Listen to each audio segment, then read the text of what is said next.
Assalamu alaikum warahmatullahi wabarakatuh. Na ndugu zangu, leo kwanza tunamshukuru Mwenyezi Mungu kwa kuweza kutuwezesha na kutujalia afya, na wale ambao wanasumbuliwa na matatizo mbalimbali, basi tuzidi kumwomba Mwenyezi Mungu na tuzidi kutaka msaada kwake, hakika yeye ni mweza wa kila jambo. Naam, bado tupo katika elimu ya ufumbuzi maarufu ilmu ramli, ambayo ni kioo cha mambo ambayo yanayotusibu katika maisha yetu kiujumla, ambayo ndani yake kuna falsafa ya elimu ya nyota katika elimu hii. Na leo tunaangalia uzalishaji ambao wa kidaktari. Achana na ule uzalishaji, anakuja mtu, wewe umwangalizie, baada ya kumwangalizia ndo anamwambia hapa kulikuwa kuna hiki na hiki, ndo akwambie tawile, ili wewe uone kwamba huyu ndiyo mganga kweli amesema. Sasa ile ni mifumo ya utazamaji, kwa sababu ndugu zetu ama wateja zetu wanapokwenda hospitali huwa wanaeleza moja kwa moja, bwana, mimi naitwa fulani bini fulani na miaka fulani, tatizo langu ni hili na hili na hili, nasikia hiki na hiki na hiki. Ndo mambo ambayo wakienda katika mahospitali haya wanazungumza. Lakini wanapokuja kwetu sisi wanatupa kazi ngumu, kazi ambayo umpigie mtu mahesabu alafu uanze kumwambia, alafu kisha mwambie yeye ndo aseme kweli. Uanze kumwambia wewe kichwa kinakuuma upande wa kushoto, na uliota labda unapigwa chale siku fulani, ndo ajue huyo kweli mganga. Lakini kuna wakati tunahitaji utabibu kuliko hata huo utazamaji. Sasa napokuja mtu anahitaji kutibiwa, wewe mwalimu ama daktari unatakiwa nawe uweze kumuuliza historia yake, background yake. Umuulize, hemu niambie kwanza. Yeye ataanza, kwa mfano mimi amekuja mtu kaniambia, bwana, mimi cha kwanza hapa naota nakutana na watu ambao waliokufa, kama nashughulika nao hivi, kama naongea nao, kama nachika nao. Sasa kuota kukutana, shikeli yenye kufanya makutano ni ijitimai. Kodi kanoti kwamba hii ndio itakuwa nyumba yake ya kwanza. Pili, katika historia yake kanielezea kuhusu watu anakutana nao, marehemu anaowafahamu. Kaniambia kingine, yeye ana ugomvi kuhusiana na mambo ya fedha na mke wake. Lakini shikeli ambayo yenye kuleta malumbano na maneno katika masuala ya yoyote yale. Kwa hiyo kama amesema wanagombana kuhusiana na fedha yake inapotea ama inaibiwa, na anahisi labda mtu wake wa karibu na anamchukulia, basi shikeli iliyofuata nikasema kwamba hii mambo ya malumbano ya fedha itakuwa nyumba ya pili. Akaniambia kwamba pamoja na hivyo, mimi bwana, mambo yangu kwa sasa watu nawaidiana nao katika kazi zangu, biashara zangu, mambo mbalimbali katika mambo ya kiuchumi, watu ambao nimetapeliana nao, yani wamenitapeli. Maana yake hiyo itakuwa shikeli na umsibu katika maisha yake, itakuwa na kilkhadi, watu wasotimiza, watu pia wenye ulaghai. Na kilkhadi pia watu wenye walaghai, hii alama ya ulaghai pia. Wataalamu wakasema kijirudia sana katika ramli, basi ishara ibilisi. Pia akasema amepoteza mawasiliano yake, simu yake ya mawasiliano iliibiwa alipokuwa tu amekaa. Basi baadaye anashangaa imepotea. Kwa hiyo sehemu aliyokaa aliibiwa, basi una note kwamba hapo lazima itakuwa imekaa qabadhu kharija. Kwa hiyo hii inaonyesha moja kwa moja tayari wewe umeshapata umahati wako.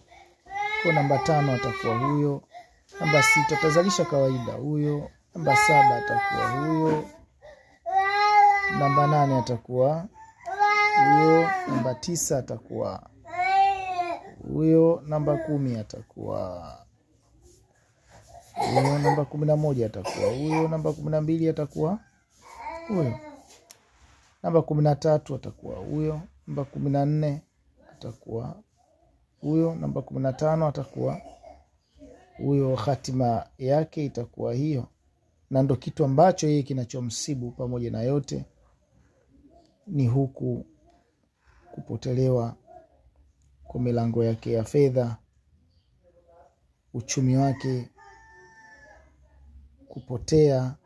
Na kweli tupoangalia nyumba ya pili Jaudala imezaa nyumba ngapi? Imejirudia nyumba 12, ikionyesha kweli kuna vurugu, na vurugu hiyo ipo katika mlango wake wa kipato, magombano, make pesa hapa inakuwa haikai. Lakini nyumba ya kwanza imejirudia nyumba 8. Kwa tafsiri kile anachokiota kiko sahihi kuhusiana na wale watu ambao waliokufa, kwa sababu pia ni mlango wa mauti, ni mlango wa hofu. Naam, basi katika ufalme wake huyu mtu unajua kabisa imekaa inkisi, na inkisi pia ipo nyumba ya 6. Na maana pia inamuonyesha kabisa utawala ambao unaozamishwa chini, ama utawala ambao wenye upinzani, kwa sababu inkisi yeye anasimama kama mpinzani wa ahyani, ama kinyume cha ahyani. Kwa anapokaa katika ufalme na ufalme upo nyumba 6, akimaanisha kwamba kuna maradhi. Hapa nimetumia taskini usukuni. Na ndugu zangu, huu ni mfano kwa uzalishaji wa takhti una sampuli nyingi kutokana na uwezo wa mtu. Wakati mwingine mtu anapokuhadisia ndoto tu, bwana naota kadha kadha kadha kadha, kile anachokiota wewe moja kwa moja una include. Mtu labda anaota masuala labda ya samaki, masuala ya bahari, na kwa unajua masuala ya samaki itakuwa ni shikeli hii, kwa sababu ameweka katika kundi la samaki. Anapasuliwa, siji samaki huyu akatoka mwanamke, siji akatoka nini. Maki kama mtu anakuambia ameota samaki anapasuliwa, ila ndani ya samaki akatoka mwanamke, samaki ni huyu. Baada kupasuliwa labda ijitimai ikatoka mwanamke. Unaona? Hii ni mifano. Mtu labda anaota anakimbizwa, maana unajua shikeli yenye kushika miguuni utubat kharib. Kwa vile anavyokimbizwa wewe unajua ni kipi ambacho kitaungana na shikeli gani katika huku kukimbizwa kwake. Sawa? Kwa hiyo huu ni mfano. Mtu anaota mimi nikilala naota nalishwa kitu. Unajua qabadhu dakhila ni kitu kinachoingia ndani ya mwili.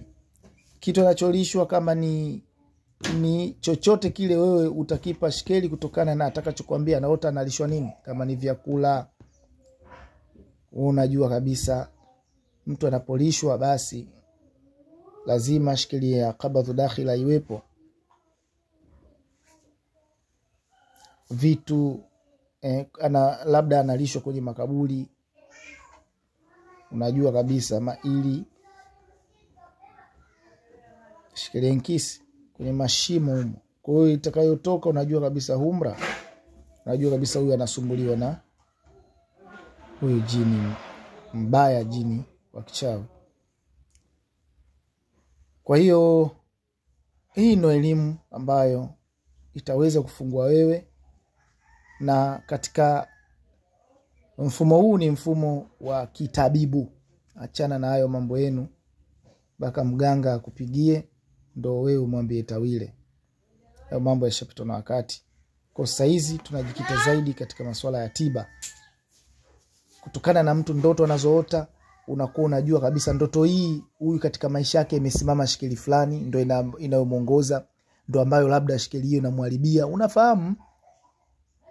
Naam, bahari hii ni bahari ndefu sana katika somo hili. Ndio maana wengine wakarahisisha kwamba kutokana na saa na kuambia mtu basi anakuwa ana include ile saa, kutokana katika saa ile kuna shikeli inakaa, yeye ndo anakusanya data. Lakini je, hizo data unazokusanya kutokana na saa hiyo, je, zinaendana na kitu ambacho mtu anachokuambia? Naam, kwa hiyo bado tunazidi kuelekezana, tunazidi kupeana funguo. Hizi ni funguo ambazo mimi nakuonyesha kwamba elimu bado ziko nyingi na bado tunahitaji kuwa na elimu zaidi ili tuweze kuwasaidia watu na jamii zetu. Tufanye kazi kwa weledi bila kubahatisha. Hata mtu anapofungukiwa na jambo lake anakuwa ni mwenye kutoa shukrani. Shukran wa billahi tawfiq. Ni mimi Mwalimu Dr. Abdul Fattah. Namba yangu ni 0672 88 54 54.